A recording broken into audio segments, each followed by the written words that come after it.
Hey guys, welcome back to my YouTube channel. My name is Nelsie. I am a certified personal trainer.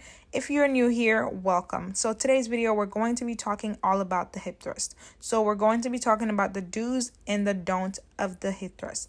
And as you know, the hip thrust is the holy grail to building your gluteal muscles. So as you heard, the thrust is a must. So when it comes to building your glutes, you must hip thrust. So before we get into the video, be sure to go ahead and follow me on Instagram at NelsieFit and Body by Nelsie, which is where I'm mostly active when I am not on YouTube.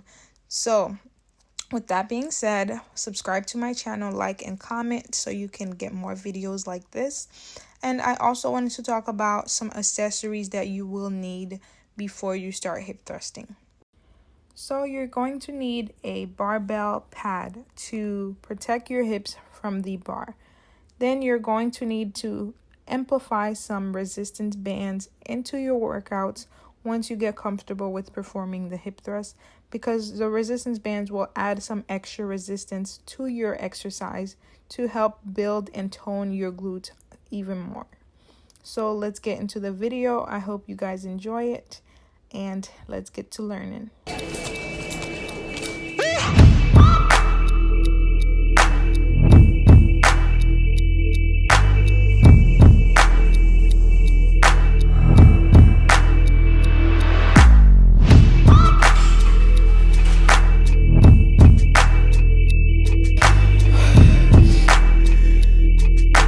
Ladies, so before you start hip thrusting, you want to find yourself a bench just about below your knee height.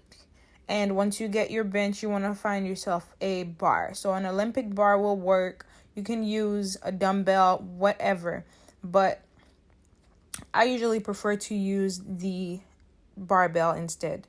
And if I'm feeling lazy, I'll use a dumbbell. But in this video, I will be teaching you how to hip thrust with a barbell. All right, so we're going to start off with some common mistakes. So the most common mistake that I usually see when people perform the hip thrust is that they're moving their head, they're moving their neck with their body. So your chin should be tucked and your eyes should be forward at all times. So you should not be looking at the ceiling. You should not be moving your head back and forth with your movement.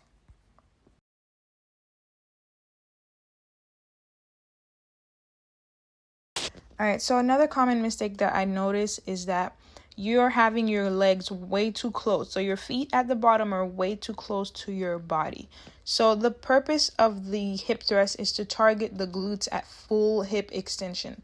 So when you have your legs way too close to your body, it prevents you to extend your hips all the way to get that full range of motion.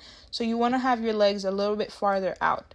Having your legs too close to your body will result in you feeling the quads more. So that is not the purpose of the hip thrust. It's not to target the quads, it's to target the glutes. So when you're performing it, you should not be feeling it in your quads at all. So you want to have your legs a little bit farther out.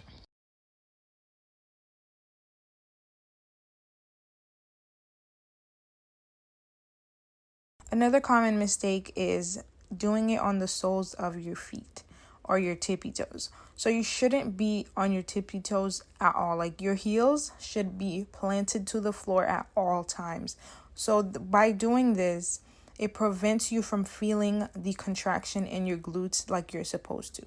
So you should have your heels on the floor, because when you push up at the to get to the top of the hip thrust, you're pushing from your heels. So when you are doing it on your toes, you're not pushing from your heels, you're pushing from your toes. You won't feel the hip thrust in your glutes. So you might be like, oh my gosh, I hate doing the hip thrust, I never feel it. This could be your reason. So you have to have your feet planted to the floor, and you can have your toes up as well. And as you can see, by doing this, it's preventing me to get that full hip extension at the top of the hip thrust. So there is no glute squeezing or nothing like that going on, because I can't. I literally cannot by doing it like this. Okay, so another common mistake that I see a lot in beginners is they're staring at the ceiling again, because there is nothing on that ceiling that you should be staring at. And as you can see at the bottom of this movement, I'm scooping my butt up as if I'm trying to scoop something up.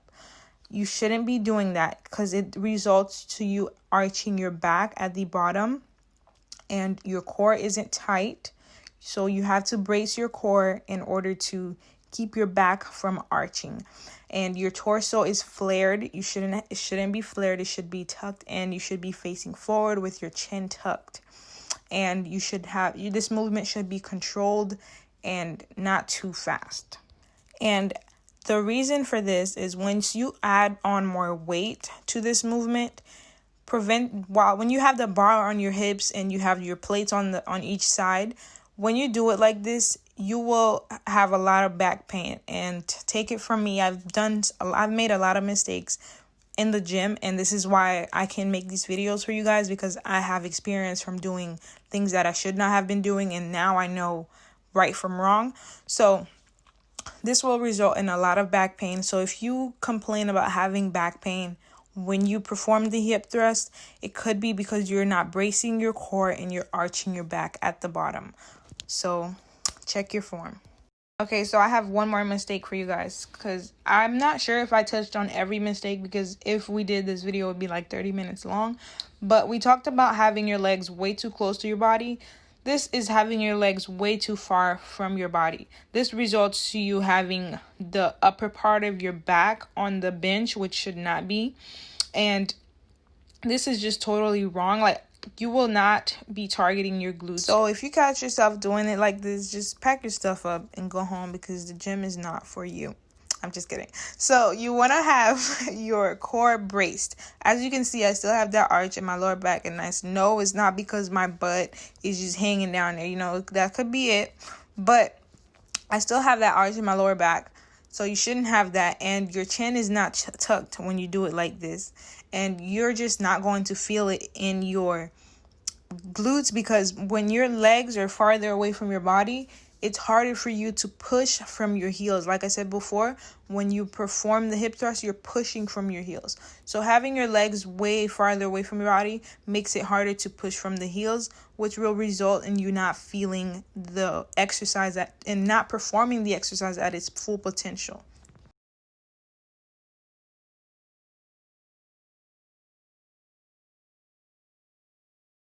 Okay, so now that we've talked about the mistakes, we're going to get into how to actually perform the hip thrust. So as you can see, my chin is tucked, I'm facing forward, my core is braced, and my lower back is not on the bench, my upper back is not on the bench. I have it at a spot that is most comfortable for myself.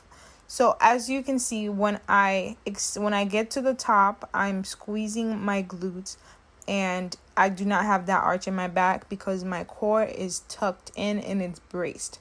And as you can see, I'm doing the overhand method. You can also do the underhand method, as I'm showing you guys right here. Okay, so with the underhand method here, when I do it, I tend to do the scooping method that I was telling you guys about. But as you can see at the top, my core is braced and there is no arch and my butt is tucked in.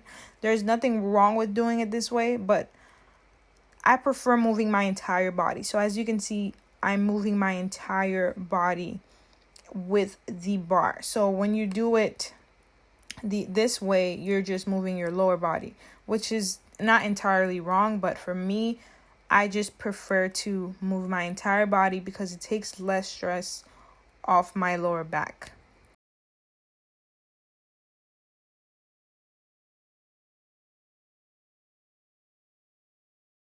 And I also wanted to show you guys an interior view so that you can see what it looks like from the front.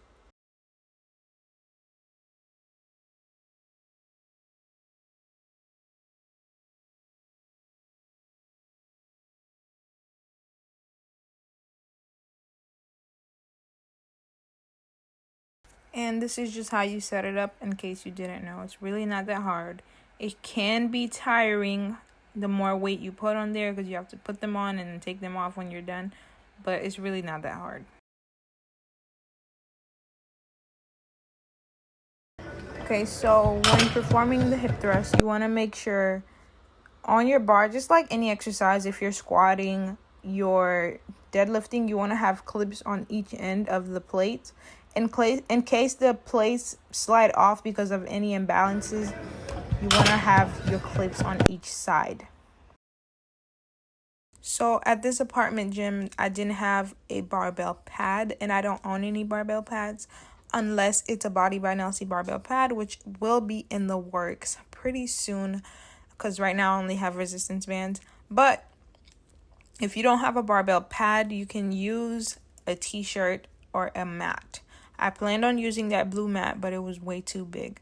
But not having some kind of protection for your hips, the bar will be it will be painful. So once you know all your wrongs, your rights become much more clear. So things to look for when you're doing your hip thrust correctly. Your chin will be tucked. You will have full hip extension at the top. Your knees will not be caving in. They will be slightly outwards. You can have your feet slightly outwards. You will be pushing through your heels, not your toes. Your shins will be vertical at the top of your lift. Your core will be tight, and you will be facing forward. So now that we've covered all of the rights, we're going back to the wrongs just to remind you. So if your knees are caving in, you are doing it wrong. If your feet are too close to your body, you are doing it wrong because then it becomes more quad dominant. If your feet are too far away, you are doing it wrong because then it becomes more hamstring dominant. So your shins should be vertical.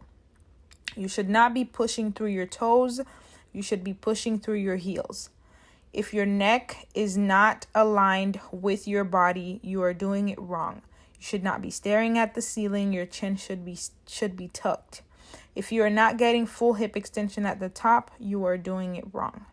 And I hope I covered every single thing for you guys. If you have any other questions or if I missed something, please be sure to comment it down below and I will go ahead and answer those questions for you guys. I hope you enjoyed this video. I hope you were able to learn something, and I will see you guys in my next one. Thank you for watching.